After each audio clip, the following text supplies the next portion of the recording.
సాయిబ్ గారు, వర్మ గారు ఏంటి పిల్లి బిత్తిరి కేసులు పెడుతున్నారట జగన్మోహన్ రెడ్డి గారి మీద? ఆయన అరెస్ట్ చేస్తే రాష్ట్రం అగ్నిగుండం అయిపోతున్నదట. వర్మ గారు ప్యానెల్లో ఉన్నటువంటి మిత్రులకు అలాగే డబల్ నైన్ టీవీ వీక్షకులకు తమరికి నమస్కారాలండి. తమరి ఇంట్రోలో చాలా అంశాలు ప్రస్తావించారు. అదేవిధంగా మిత్రులు కృష్ణాంజనేయులు గారు కూడా ఆయన ఇండెప్త్కి వెళ్ళి చాలా అంశాలు మాట్లాడారు. వాస్తవంగా ఏంటంటే భారతదేశంలో ఒక చట్టాలు ఉంటాయండి. ఏ ప్రభుత్వాలు వచ్చినా కానీ ఆ చట్టాల పరిధిలో పనిచేయాలి. ఇప్పుడు కొన్ని కేసుల గురించి ప్రస్తావించారు, వాటి మీద దర్యాప్తు జరుగుతూ ఉంది. కొన్ని కేసులు ఇప్పుడు జగన్మోహన్ రెడ్డి గారు ప్రతిపక్షంలోకి వచ్చిన దగ్గర నుంచి కూడా తన బల ప్రదర్శన చూపిస్తానికి మాత్రమే బయటకు వచ్చారు. అది గుంటూరు మిర్చియాడు కావచ్చు, తెనాలి కావచ్చు, అదేవిధంగా నిన్న సత్తినపల్లికి వెళ్ళినటువంటి అంశం కావచ్చు. వీటిలో ప్రధానమైనటువంటి అంశాలు ఏంటంటే జగన్మోహన్ రెడ్డి గారు మిర్చియాడికి వెళ్ళేటప్పుడు కూడా అప్పుడు ఎమ్మెల్సీ ఎలక్షన్లు జరుగుతున్నాయి, కానీ పోలీసులు పర్మిషన్ ఇవ్వలేదు. ఎస్పీ గారు పర్మిషన్ ఇవ్వాల. పోలీసులు పర్మిషన్ ఇవ్వనప్పుడు ఏం చేస్తారు? సహజంగా కోర్టులకి వెళ్ళి తెచ్చుకుంటారు. వాళ్ళు కోర్టుకి వెళ్ళాల అంటే ఇక్కడేంది, ఖచ్చితంగా దాని మీద కేసు పడింది, దర్యాప్తు జరుగుతుంది. ఈ రోజు కొంతమంది నాయకుల మీద 41A నోటీసులు ఇవ్వటం కానీ బిఎన్ఎస్ యాక్ట్లు పెట్టడం కానీ చేశారు. అక్కడికి వెళ్ళిన తర్వాత మిర్చి రైతులు ఎవరిని వచ్చారంటే ఎవరు రాలా. మొత్తం వైకాపా పార్టీ కార్యకర్తలు మిర్చి రైతులను తోసేశారు. అక్కడ ఉన్నటువంటి ఒక 20 టిక్కీలు మిర్చీల్ని వాళ్ళ యువ నాయకుడు ఒక అతను డిక్కీలు వేసుకుని వెళ్ళిపోయాడు. ఇది జరిగినటువంటి అంశం. అంటే ఏంటంటే రాజకీయంగా వైకాపా పార్టీ నాయకులు కావచ్చు, వాళ్ళ శ్రేణులు కావచ్చు, నైరాశ్యంలోకి వెళ్ళిపోతున్నారు. వాళ్ళకి ఏదో ఉత్సాహాన్ని ఇద్దామని చెప్పి జగన్మోహన్ రెడ్డి గారు అక్కడికి వెళ్ళారు. వాస్తవంగా మిర్చి రైతుల గురించి అక్కడికి వెళ్ళలేదండి. ఎందుకంటే ఇదే జగన్మోహన్ రెడ్డి గారు క్వింటా వచ్చేసి 11,500 అమ్మితే చాలని చెప్పి వాళ్ళు నోటీసులు ఇచ్చారు. అప్పుడు ఏంటంటే మార్కెట్ రేట్ ఎక్కువ ఉంది, డిమాండ్ ఉంది కాబట్టి 22,000 23,000 క్వింటా అమ్మినాయండి. సరే కాదండి, అంటే నేను అనేది ఏంటంటే ఇప్పుడు ఆయన ఎక్కడికి వెళ్ళారో ఏం చేశారు ఇది కాదు, ఆయన అరెస్ట్ చేస్తున్నారా? చేసే ఛాన్స్ నేను చెబుతా సార్. ఇప్పుడు నేనేమంటానంటే జగన్మోహన్ రెడ్డి గారు కొన్ని పర్యటనలో ఇష్యూలు చూసాం. అంటే ఆయనకి క్యాన్వాయ్కి వాస్తవంగా 3 వెహికల్స్ 100 మందికి పర్మిషన్ ఇస్తే ఆ పోలీస్ పరిమితులను దాటారు. ఖచ్చితంగా ఆయన మీద సెక్షన్ల కింద కేసు వేశారు. అరెస్ట్ చేయాలా వద్దా అనేది ఏంటంటే ఆ సెక్షన్లు బట్టి ఉండేది.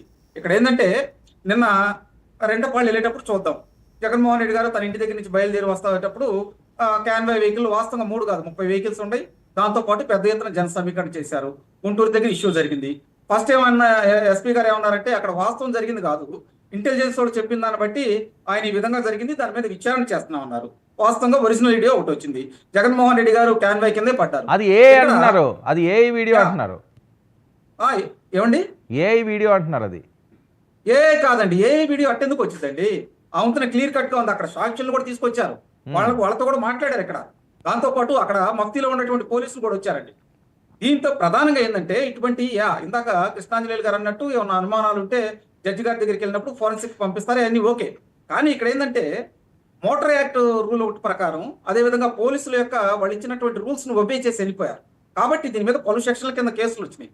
విషయం ఏంటంటే ఆ వెహికల్లో ఒక 6 ఉన్నారు. రమణారెడ్డి గారితో పాటు వాళ్ళ డ్రైవర్తో పాటు జగన్మోహన్ రెడ్డి గారు ఉన్నారు, అలాగే పేరు నాని గారు ఉన్నారు, విడదల రజనీ గారు ఉన్నారు, వైవి సుబ్బారెడ్డి గారు ఉన్నారు. వీళ్ళందరి మీద కేసులు 41A నోటీసులు ఇస్తున్నారు. ఇక్కడ నెగ్లిజెన్సీతో పాటు చూసి కూడా ఆపకుండా వెళ్ళిపోయారు. అంటే ఇక్కడ మానవత్వం లేదా జగన్మోహన్ రెడ్డి గారికి?